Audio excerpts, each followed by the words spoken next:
Silver Spoon woke up feeling groggy, her senses still blurred by whatever it was that had been in those cups.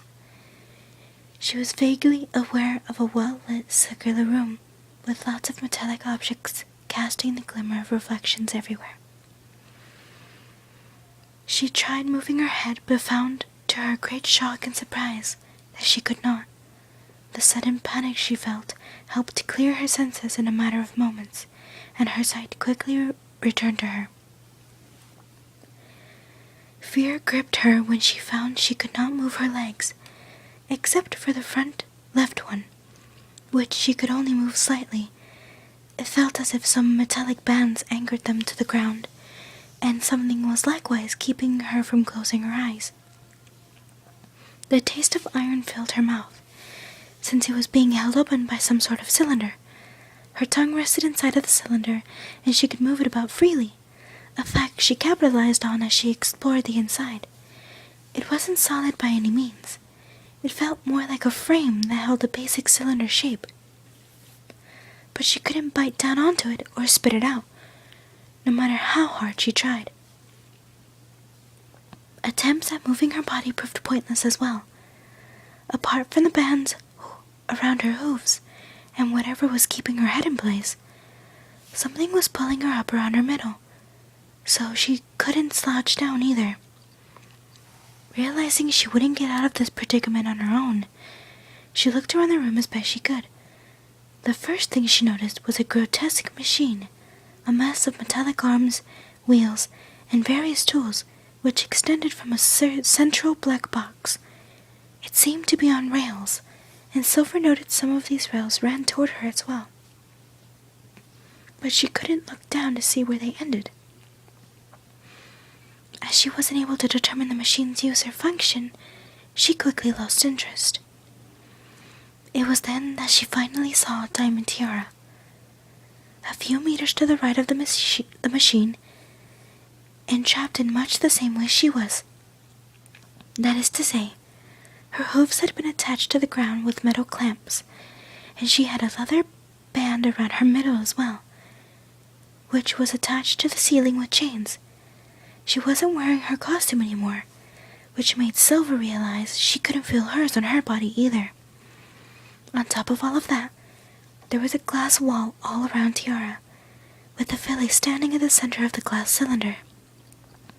It seemed like the whole construction could be lifted up out of its place by a few chains connecting to the top of the glass wall, as it only reached halfway up to the ceiling. Spoon also spotted several tubes and hoses opening into the cylinder, but nothing seemed to be coming out of them for now. Tiara's head was fixed to look in the gray filly's direction, and freaky little clamps held her eyes open. She didn't appear to have anything in her mouth, however, and Silver Spoon didn't think she was even awake yet. Spoon's eyes slowly started drying out, but before the sensation could come unbearable, some kind of liquid dripped down into her eyes, moistening them up. Silver shuddered to think about the reasons anyone could have to strap her into so elaborate a device, but she managed to keep her calm. It was possible that they accidentally been poisoned, and this was a high-tech medical facility after all. She didn't believe it herself, but the thought did keep her from screaming right there and then. The thought and the thing in her mouth, she was forced to admit.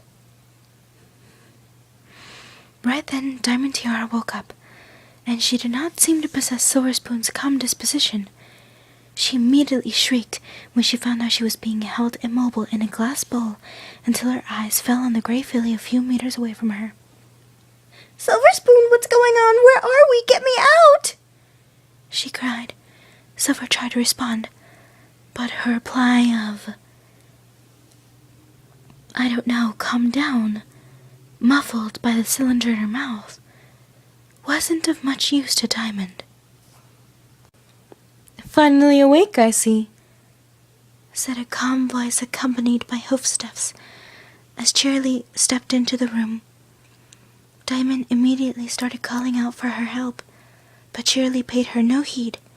She seemed far more interested in Spoon and the machine in the middle. So let's get started, shall we? She said as she walked right in between the two fillies, pulling down a lever on the machine's right side. At once it zoomed to life, little lights flickering on all around it as metallic arms swung down and moved into place. Cheerilee walked over to the gray filly, who was now positively terrified, and whispered into her ear. You have no idea how much research and measuring you up went into this, but I got it all right, you'll see. The filly tried to question Cheerilee in her confusion, but Cheerilee simply shook her head and smiled as she took a few steps back. Oh, and if you feel around with that free leg of yours, you should find a button. Just hold it down if you've had enough. But I warn you, your friend won't like it, Cheerilee said, giggling girlishly at the end of the sentence. Spoon tried to follow her teacher with her gaze, being both utterly confused and terrified at the same time, but Cheerilee quickly disappeared from her narrow field of vision. Her attention was suddenly grabbed by the strange device in the center of the room, as it started rolling towards her. At first, the silver filly just watched in bewilderment, until she spotted one of the robotic arms lifting a metallic needle up to the same height as her left eye, keeping it there as it advanced. If her eyelids weren't already artificially being held open, her eyes would have grown wide with fear when she realized what was about to happen there. She began to beg, getting more spit out of her mouth than intelligible words. She saw the tip of the needle slowly come closer to her as she tried to wrestle free from her bonds. She came to the same conclusion she had before. She'd never get free on her own. She racked her brain for a way out as she started to panic, until she suddenly remembered Cheerilee's words. She felt around with her left hoof, and sure enough she bumped into a slightly elevated point on the floor. The button! Without hesitation, she pushed down onto it, and the needle came to an immediate halt about 5 centimeters from her face. She sighed in relief. That had been a lot easier than she had expected. Maybe it was a test, and now that she had passed it, Cheerilee would... She never got to finish her train of thought, as Diamond Tiara's terrifying scream pierced her eardrums. Looking past the machine with her right eye, Spoon focused her gaze on the glass tank her friend was in. Some kind of clear liquid was now flowing into the tank from various pipes and hoses on the sides, and it was slowly spreading over the floor. Silver Spoon quickly drew the connection between her pressing the button, the machine stopping, and the liquid starting to fill up the tank. But compared to her losing an eye, she thought Diamond Tiara could afford to get wet for a while. The light pink filly didn't seem to agree, as she screamed fearfully, Spoon, help me get out of here! Spoon rolled her eyes as best she could at this. What could she do to help anyway? As the level of the water in the tank kept rising, and as it finally got high enough to touch the bottom of Diamond's legs, Silver Spoon realized her mistake. She watched in horror as her friend screamed in pain, a cloud of red blood diffusing into the clear liquid as it ate away at the filly's flesh. What Spoon had assumed to be water was obviously acid of some description, and it was a safe bet that Diamond had smelled that ages ago. The corrosive liquid continued to pour into the glass tank, chunks of flesh already coming loose from just above Diamond's hooves as they got soaked in it. The white of bone became visible quickly, and Tiara screamed and begged for Cheerilee or Spoon or any pony really to please make it stop. Do you like it? They use that stuff to clean carcasses, you know. Get some nice skeletons to display in the classroom. Silver heard her teacher say from behind her. She reluctantly looked at the needle, still suspended in the air in front of her, and then took a deep breath. Summoning all of her courage, and with tears rolling out of the corners of her eyes, she slowly slid her hoof off of the button. At once the machine buzzed to life again, and the flow of acid into the glass tank stopped. Diamond Tiara shrieked heartbreakingly for a little longer, before dying down to sobbing as the last piece of flesh, touching the voracious liquid, got melted right off of her bones. She had nothing but bone left up to 2 centimeters from her hoof up, and a small stream of blood was flowing down into the acid from the frayed and disfigured stump of meat just above it. The scarlet clouds that floated around in the vicious liquid vanished quickly as well, apparently no more resistant to the corrosion than Diamond's flesh was. Spoon's lips trembled as the needle approached her eye, filling more and more of her field of vision. Then, after what had seemed like an eternity, it finally reached its destination. The silver filly felt the pressure on her eye increase for a moment, before the needle suddenly popped in and pain exploded inside of her head. She let out an unintelligible, gargled scream as pain receptors she never imagined existed bombarded her mind with warning signals, telling her something was wrong, not knowing or caring about the fact she was powerless to do anything about it. The left side of her vision first colored red, and then suddenly winked out as half of her world darkened forever. Silver Spoon momentarily forgot her pain as she wondered why she had ever realized how much her sight meant to her until that moment. Agony once again washed over her as 2 little hooks sprang out from the tip of the needle, anchoring themselves into her eyeball. The needle started to spin around, and Silver almost threw up right there as she felt her eyes start to turn with it. Her hoarse cries echoed throughout the room as the device spun its appendage around faster and faster, winding her optical nerves up like a bored child with a piece of string. The painful sensory overload was too much for the little filly to bear, and shame got added to her torment as she lost control of her bladder. The needle suddenly drew back, taking her eye with it as she felt warm blood drip down her cheek.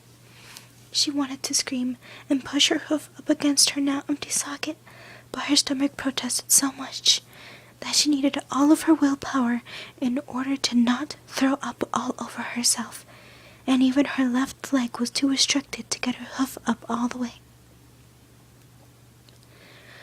She panted heavily into the metal cylinder as sweat dripped down her body and the machine withdrew slightly, holding up the skewered eye that had once belonged to her, like a trophy.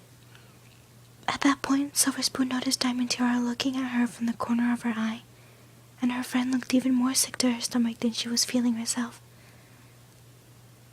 But the silver filly saw yet another emotion in the pink filly's eyes: hope and gratefulness.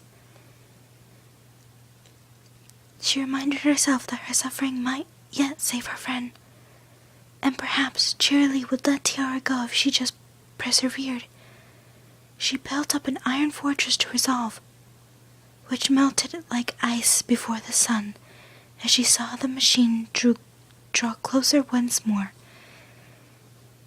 It had replaced the arm with a needle in favor of one with 4 sharp blades coming together into a tip like some kind of drill. The menacing contraption started to spin around at high speeds, accompanied by a low buzzing noise as it drew ever nearer. It didn't take Silver Spoon long to figure out that it wasn't aimed at her remaining eye, though with only one eye left, she found it somewhat hard to determine its trajectory. Suddenly she swallowed as best she could as it dawned on her, and the reason for the cylinder in her mouth became chillingly clear.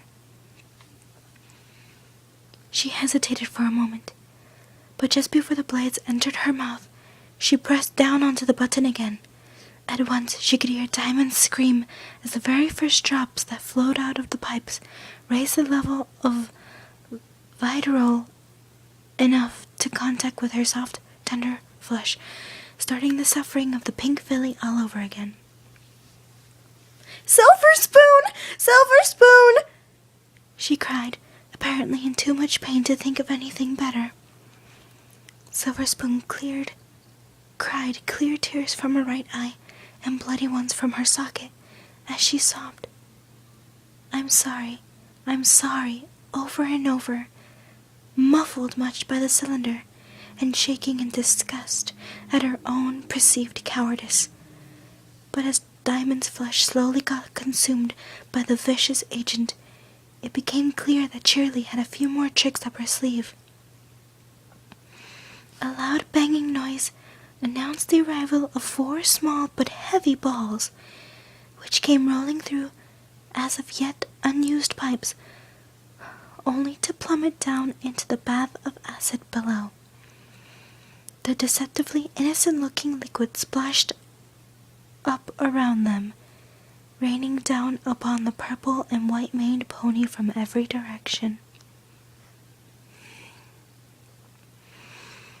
Small drops fell onto her back, melting holes through her coat and skin, leaving tiny, bloody craters behind as a sort of grotesque parody of a lunar landscape.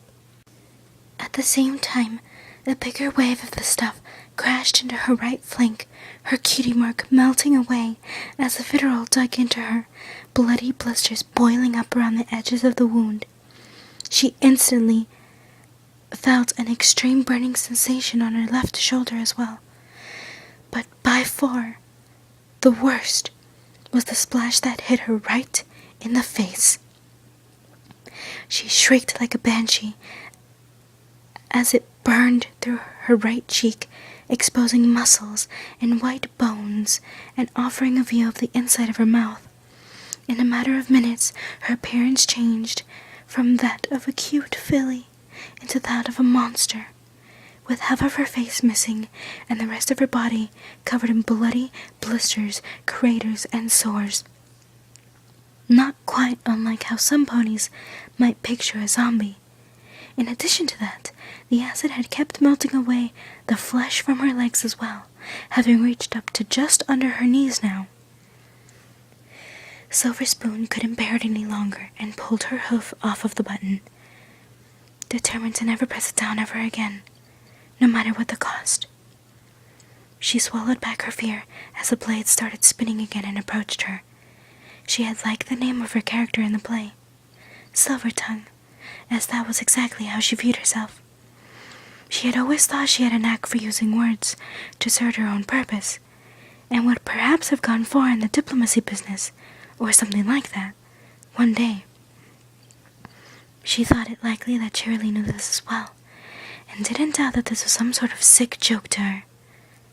She could understand her teacher's reasons or motives, and in just a few auto seconds, she'd never be able to ask why. She tried to scream out, but no answer ever came as the blades passed her lips.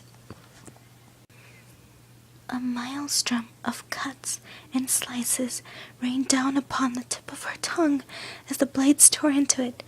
Hot blood filled her mouth, slipped down her throat, and dripped down her chin as she tried to scream. But she only managed to produce a disgusting, wet, gurgling noise from the back of her throat.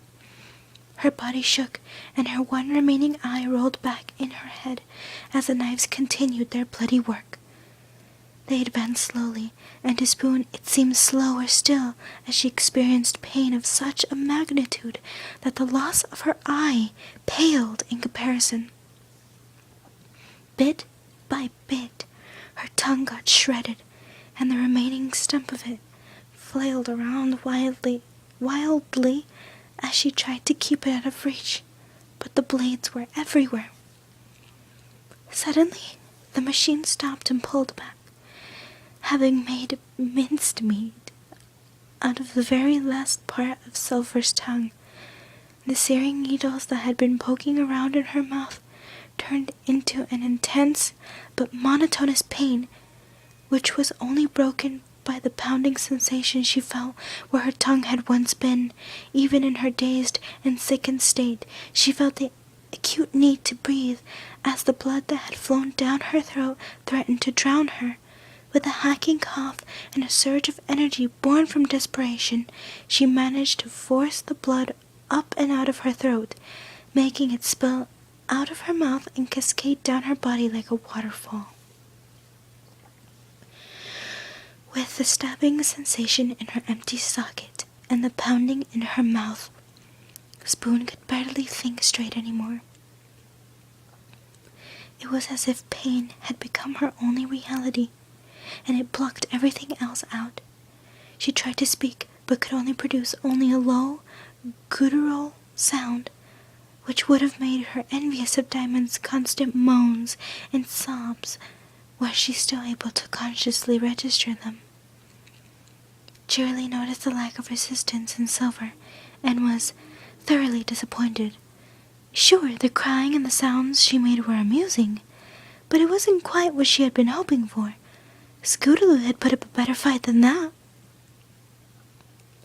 She walked over to the machine and turned it off, moving to the side of the room to pick up a small bag of tools she had left there just in case. No matter how well she had collaborated all of these machines, Cheerilee harbored no illusions. When it finally came down to it, she could only count on herself to get the job done right. She took out a hammer and a chisel and put them down next to the only semi-conscious Silver Spoon. In the absence of any digits, such as the ones the Griffins had, ponies had to find a different way to hold the chisel in place as they swung the hammer. The solution came in the form of a metal shoe, which extended past the hoof and had a hole in the tip, which could hold the chisel in place. Typically, a chisel and a shoe were made in such a way that the thicker part at the end of the chisel, where the hammer fit, couldn't fit through the hole. Cheerilee slipped on the heavy shoe and put the chisel through the hole in her teeth before grabbing hold of the hammer in the same way. She positioned the chisel carefully, aiming it right above the filly's right hoof, just under the metal band holding her right leg in place. With a great swing, she brought the hammer down, driving the tip of the chisel into the filly's leg, scraping up against her hoof from above. Silver Spoon, who had been apathetically floating in a sea of pain until now, suddenly let out a piercing, if gargled, shriek as her remaining eye flew wide open. More of her blood started spilling onto the floor, and Cheerilee grinned as best she could while holding onto the hammer. There, just above a hoof, was one of the most sensitive spots in the pony body, which was why the hoof protected it so well in the first place. She drew the hammer back and slammed it down again and again, driving the thin metal rod further in with every swing. The yelps and cries from the filly excited her further and further, and she began to have trouble keeping the hammer in her mouth because her body trembled so.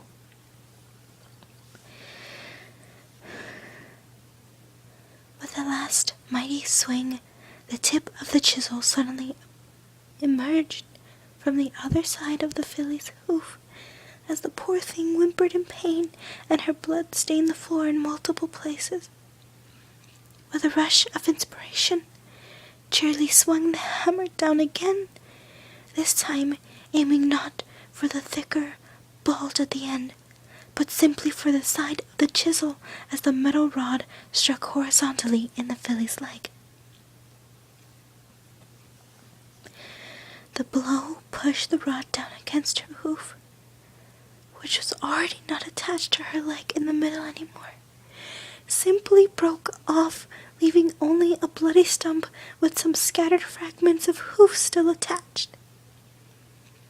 The filly let out a gargling cry of pain as her eye rolled back in its socket and suddenly fell silent.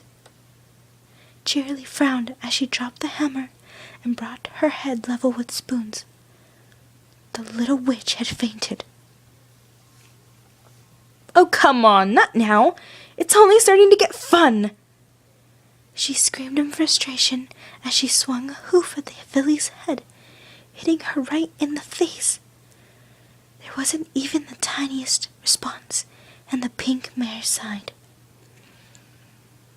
She quickly started undoing the bindings that had held Silver Spoon in place, the filly falling into a pool of her own blood as she slipped off the last ones. Cheerilee grabbed the filly by her mane and started dragging her to the side of the room, leaving a wide red smudge trailing behind her victim. A portion of the floor had been slightly lowered there, leaving a small depressed circle in the ground, which had been outside of the filly's field of vision so far. Nonchalantly, she threw the filly into the circle, not particularly caring how she landed. She fell down in a crumpled heap in the center and remained there motionlessness, except for the slight heaving of her chest with every breath. Cheerilee then made her way to the glass tank, staring straight into Diamond's eyes, not completely sure the filly still had the use of her right eye, the acid having taken a heavy toll on that side of her face. Will you let me go? The filly managed to say hoarsely, obviously nearing the end of her strength. Cheerilee smiled her kindest smile. But of course I'll let you go, and Silver Spoon as well. But only if you can reach her. She broke into a grin as she walked to the wall, pulling down one of the levers there.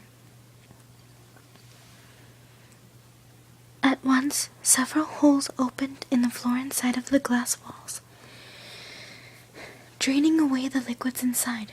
Once it was mostly gone, she pulled another lever. The glass circle got lifted up off the ground until there was enough space underneath it for a pony to walk upright. At the same time, the filly's bindings automatically released her, and she crashed down onto the floor from the small weight. Her legs, bare bones up to her knees, couldn't support her weight and snapped in two, sharp fragments of bone jumping away as the pitiful remnants of her lower legs fell away to the sides. As luck would have it, the sharp shard of her right leg buried itself in Diamond's side as she fell onto it, and for the 100th time that evening, Tiara howled in pain, even while trying to overcome the shock of breaking all of her legs at once. As the little stumps she had left hit the ground, and the small layer of acid still there started biting into her stomach, but that pain paled in comparison to what Diamond Tiara had already been through, and she paid it almost no heed as she tried to bite back the agony she was already in. Go get your friend. And you're both out of here. Who knows? There might even be unicorn doctors good enough to fix you up. The teacher pony chuckled maliciously. Tiara tried to get up, but as soon as she attempted to rest any weight on the jagged shards of bone now sticking out of her considerably shortened legs, she fell right back down again, panting more heavily than a mare in labor. Even if she hadn't been in pain, it wouldn't have been easy to balance on the stumps of bones at all. For a moment, she thought of giving up right there and then, but she was instantly reminded of the bravery her friend had shown every time she refused to push down the button any longer. She owed it to her to at least try. It was a few meters to the pit in the ground, so the light pink filly started to lift her little legs over her head, trying to drag her body forward. Every time she did that, she felt like she was about to faint from the pain, but she pressed on and persevered to save herself and her friend. Cheerilee watched with giddy excitement, taunting the filly every step of the way. Hey, almost there. What's taking you so long? Come on, up the pace. She said, laughing. The filly ignored her as best she could, and finally reached the circular pit in the ground. She tried to carefully lower herself into it, but slipped and fell, driving the bone shard still deeper into her side. She winced and groaned as she dragged herself to the center of the circle, putting the stumps of her front legs around Silver Spoon in a clumsy hug. "Oh, Spoon," she just managed to say. The gray filly managed to whisper Diamond Tiara's name as she slowly opened her eye. The other pony tried to smile at her friend, but the result was grotesque at best. We'll be okay. She'll let us go. I reached you." Yeah, about that. Came Cheerilee's cold voice as she pulled down yet another lever. I lied. Both of the fillies looked up as they heard a rumbling noise coming from a pipe above them. And as they saw a familiar clear liquid gush down, they realized they wouldn't get to see anything else ever again. Cheerilee had trouble focusing as she ponderously walked towards the backstage area. Echoes of her session with the two fillies still bounced around her head, and she reveled in them. The start of that session had been everything she had hoped for, but the middle part had left much to be desired. The ending, however, had made up for all of that. And how? She didn't know where they'd found the energy or the willpower, but those last screams, the thrashing of their bodies as their flesh melted away, it had all just been so exhilarating. Cheerilee trembled and shook just remembering it. She attempted to walk in a straight line, but she couldn't quite pull it off. Analyzing her own feelings, she realized the sensations rushing through her body weren't unlike those she'd felt during one of her many sexual escapades she'd taken part during her wilder years. A little voice at the back of her conscious mind said she ought to be disturbed by this notion, but the dominant part of her psyche was adamant that it was completely normal. After all, those fillies had done unto her great injustice, and she was doing the entire community a favor by removing their toxic influence from the world. It was natural to feel good about a job well done.